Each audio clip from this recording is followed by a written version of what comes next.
네, 할렐루야. 우리 함께 사도신경하심으로 우리 신앙을 주님께 고백하며 나아가겠습니다. 전능하사 천지를 만드신 하나님 아버지를 내가 믿사오며 그 외아들 우리 주 예수 그리스도를 믿사오니 이는 성령으로 잉태하사 동정녀 마리아에게 나시고 본디오 빌라도의 구원을 받으사 십자가에 못 박혀 죽으시고 장사한 지 사흘 만에 죽은 자 가운데서 다시 살아나시며 하늘을 오르사 전능하신 하나님의 편에 앉아 계시다가 저리로서 산자와 죽은 자들을 심판하러 오시리라. 성령을 믿사오며 거룩한 공회와 성도가 서로 교통하는 것과 죄를 사하여 주시는 것과 몸이 다시 산 것과 영원히 사는 것을 믿사옵나이다. 아멘. 우리 함께 찬송가 391장 함께 찬양하시겠습니다. 391장 오 놀라운 구세주 예수 내 주, 우리 함께 찬양하시겠습니다.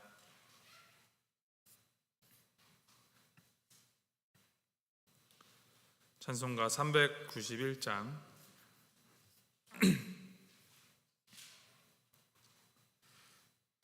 함께 찬양하시겠습니다. 오 놀라운 구세주 예수 내 주, 참 능력의 주시로다.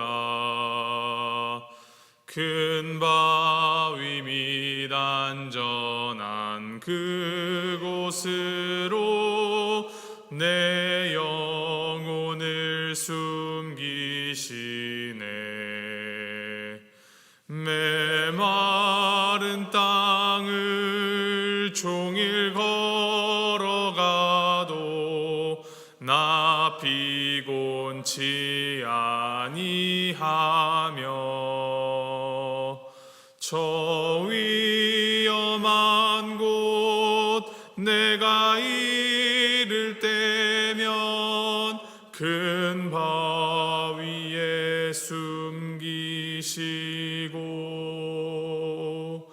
주 손으로 덮으시네. 오 놀라운 구세주 예수 내 주, 내 모든 짐 벗기시네. 죄악에서 날 끌어올리시며 또 나에게 힘 주시네.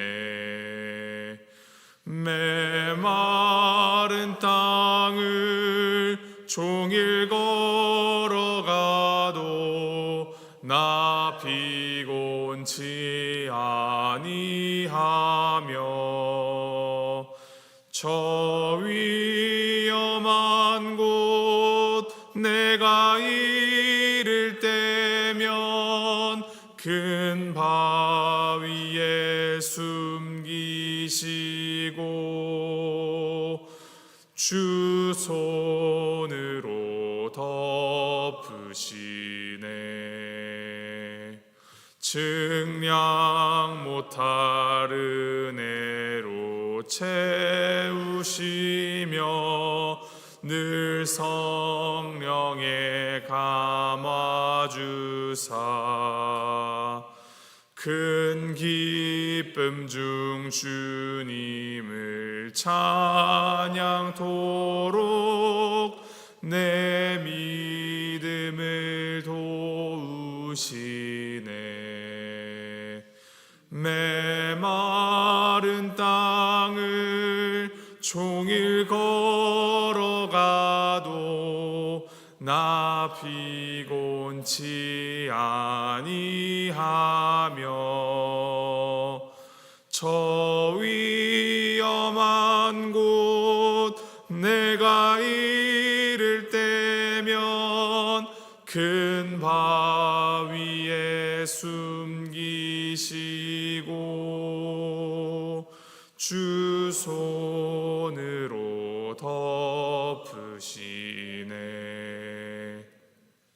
주 예수님 공중에 임하시며 하실 때 나 일어나 맞이하리.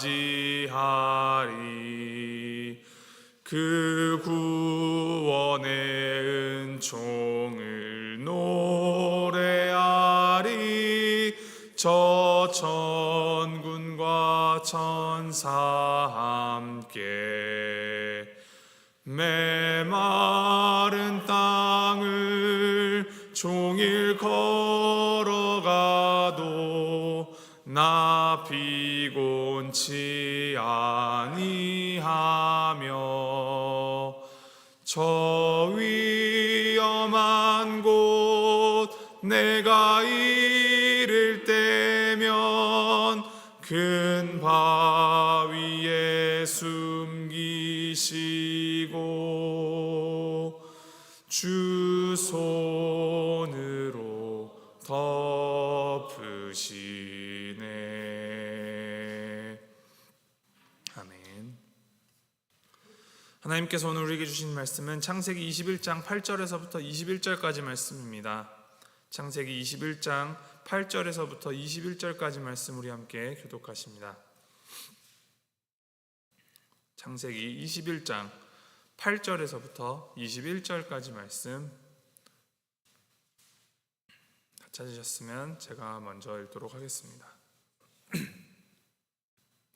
아이가 자라매 젖을 때고 이삭이 젖을 때는 날에 아브라함이 큰 잔치를 베풀었더라.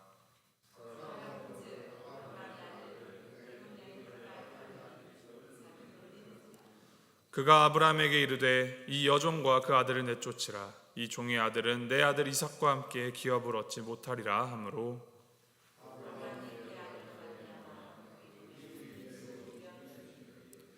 하나님이 아브라함에게 이르시되 내 아이나 내 여종으로 말미암아 근심하지 말고 사라가 내게 이른 말을 다 들으라. 이삭에게서 나는 자라야 내 씨라 부를 것임이니라.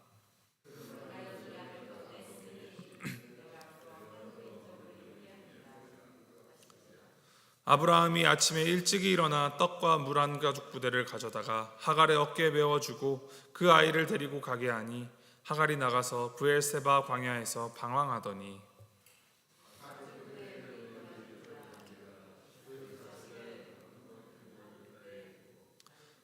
이르되 아이가 죽는 것을 참아 보지 못하겠다 하고 화살 한바탕 거리 떨어져 마주 앉아 바라보며 소리내어 우니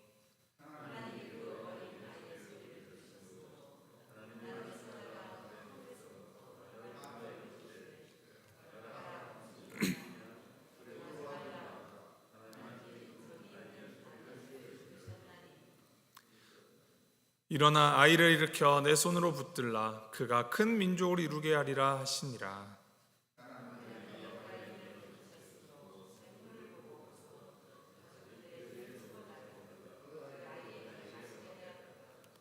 하나님이 그 아이와 함께 계심에 그가 장성하여 광야에서 거주하며 활 쏘는 자가 되었더니 그가 바란 광야에 거주할 때에 그의 어머니가 그를 위하여 애굽 땅에서 아내를 얻어 주었더라. 아멘.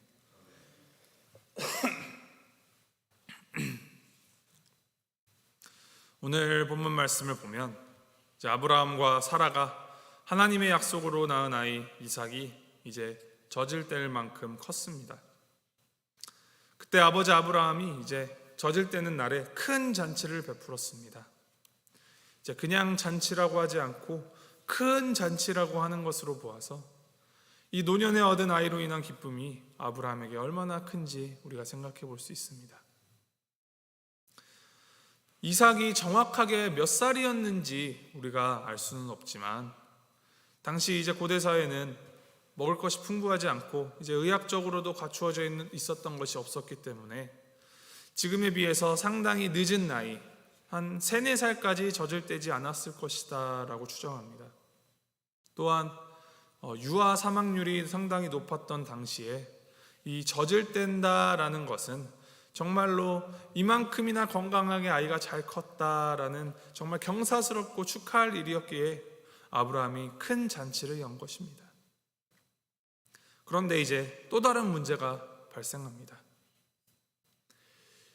여종 하갈의 아들이 이삭을 놀리는 것을 사라가 보게 됩니다. 이 놀렸다는 말에 대해서 학자들의 이제 여러 가지 해석이 있지만, 이 놀렸다는 말 하나로 그것이 핍박이었는지 조롱이었는지 혹은 단순히 짓궂은 장난이었는지 확정하기는 사실 어렵습니다.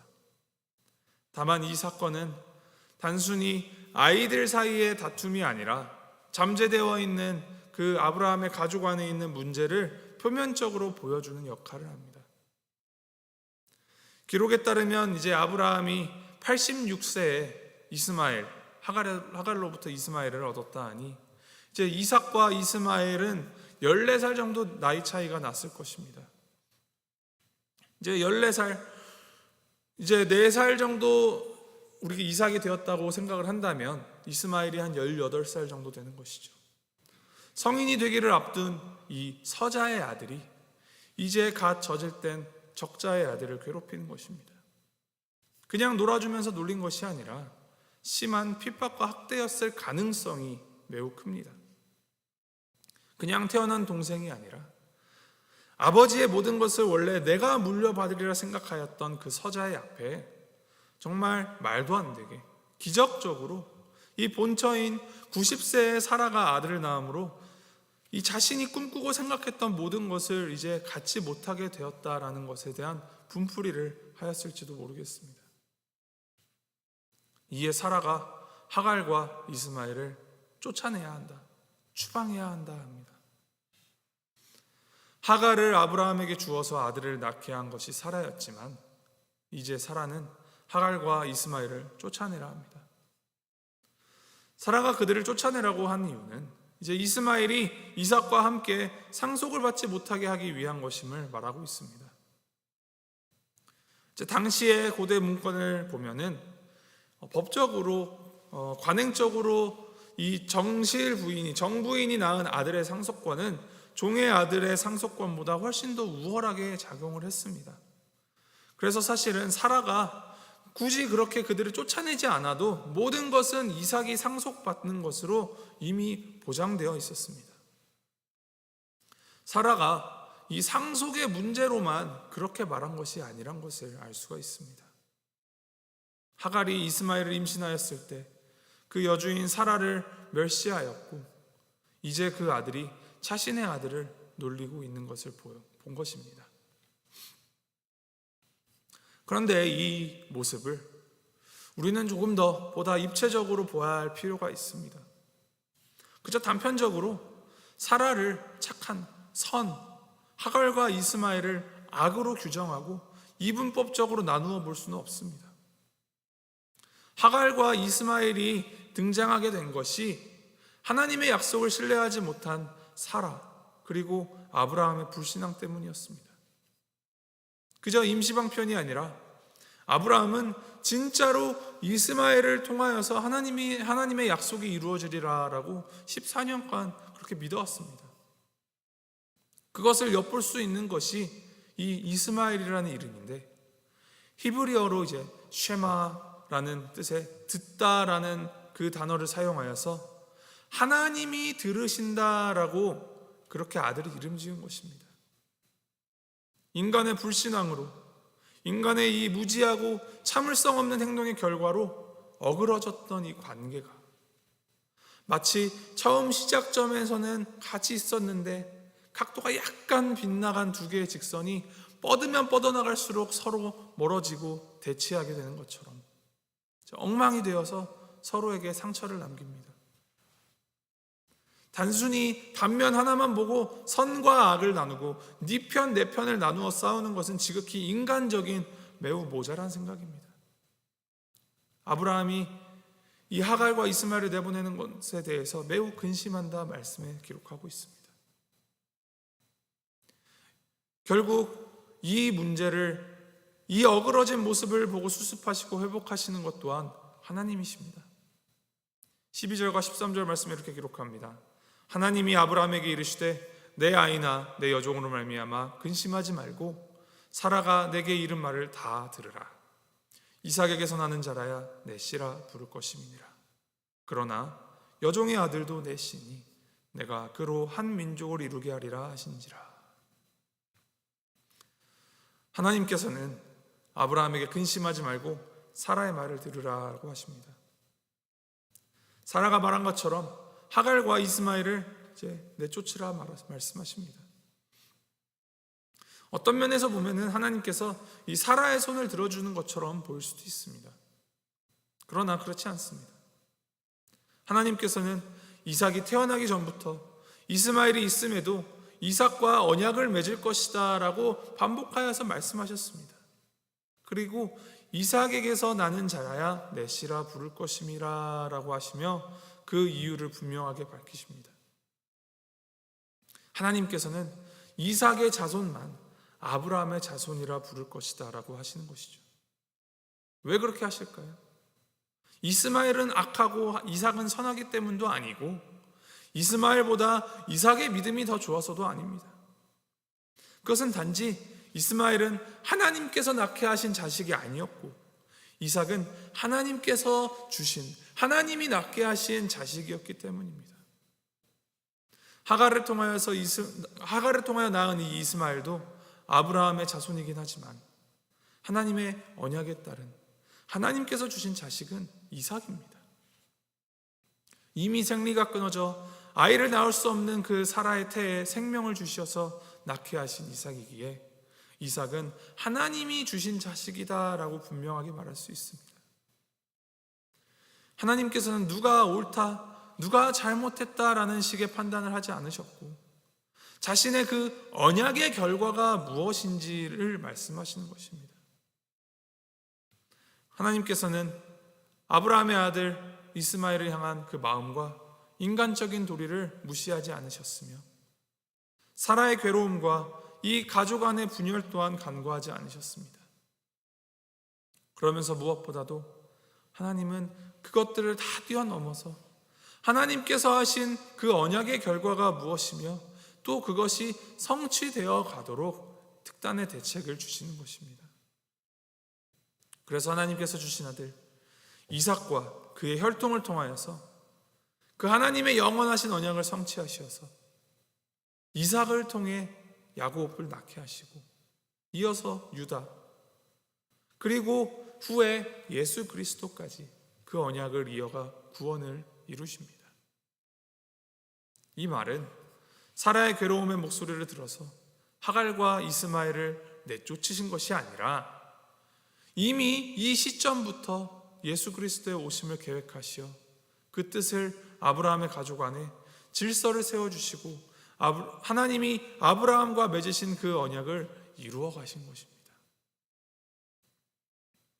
단순히 거기서 끝나지 않으시고 하나님의 은혜와 사랑은 우리가 보기보다 훨씬 더 크게 작용함을 볼 수 있습니다. 13절에 그러나 여종의 아들도 내시니 내가 그로 한 민족을 이루게 하리라 라고 기록합니다. 이삭을 통하여서 언약을 잇는 그 계보를 세우시되 이 인간의 실수와 무지함으로 빚어진 이스마엘에게도 은혜를 베풀어 주셔서 그 혈통을 인정하시고 복을 주시고 한 민족을 이루게 하시리라 하십니다. 그리고 광야로 쫓겨난 하갈과 이스마엘의 기도를 들으시고 죽을 위기에서 그들을 건져주시며 이스마엘을 통하여 큰 민족을 이루게 하십니다. 그의 이름대로 하나님께서 이스마엘의 기도를 들으셨습니다. 언약이 아닌 육체를 따라 낳은 자손의 소리도 하나님께서 듣고 응답하여 주셨습니다. 하나님은 편을 갈라서 이삭은 복주고 이스마엘은 저주하고 망하게 하시는 분이 아닙니다. 그 언약은 이삭에게도 복을 주고 이스마엘에게도 복을 주는 것입니다. 물론 그 복의 종류는 분명한 차이가 있습니다. 영원한 구원의 도구로 사용되는 복, 그리고 일시적인 이 땅에서의 복. 그러나 분명한 것은 이 하나님의 사랑의 대상, 은혜의 대상은 그 폭이 우리가 이분법적으로 그저 나누고 선 긋는 것보다도 훨씬 더 고차원적이고 훨씬 더 크고 넓다라는 사실입니다. 하나님은 단편적으로 우리가 100% 이해할 수 있는 분이 아닙니다. 권선징악이나 믿는 자만 차별하여 사랑하여 주신다와 같은 우리의 논리나 생각으로 규정되는 분이 아닙니다. 그러한 하나님을 믿는 우리는 그래서 더욱 하나님의 지혜를 구하며 하나님의 마음으로 살아가도록 애써야 합니다. 당장 우리 눈에 보이는 것에 취하여서 하나님보다 앞서 행동하거나 내 육의 생각에 따라 경거멍동하지 않는 우리가 되기를 소망합니다. 신실하신 하나님, 우리의 실패까지 수습하여 주시고 더 큰 사랑으로 모든 일을 사랑하여 주시는 그 하나님을 바라보며 하나님의 그 역사하심을 따라 살아가시기를 바랍니다. 당장 내 눈엔 심각해 보이고 거대해 보이는 문제도 그 영원하신 하나님의 언약의 관점에서 보면 우리 눈에 그저 개미 발자국만한 문제일 뿐입니다. 그 작은 문제를 들고 내 눈앞으로 요 앞까지 끌고 들어와서 그것을 너무 거대하게 확대 해석하거나 이 나의 작대를 너무 확고하게 들이대어서 하나님을 판단하는 그런 우를 범하지 않아야 합니다.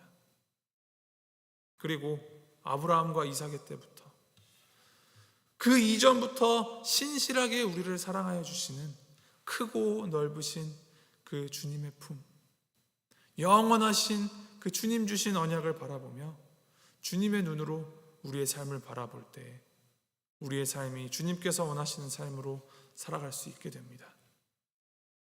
이를 믿으시면서 이를 되새기시면서 주님의 눈과 주님의 마음으로 주님의 역사하심을 신뢰하며 살아가는 우리 모두가 되기를 주님의 이름으로 소망하고 축복합니다.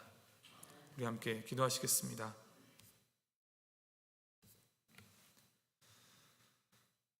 하나님 아버지, 이스마엘이 이삭을 놀렸을 때 사라는 분노하여 내쫓으라 하였고 아브라함은 근심 걱정하였으나 하나님께서는 언약대로 판단하여 사랑으로 인도하셨음을 묵상하게 하시니 감사드립니다.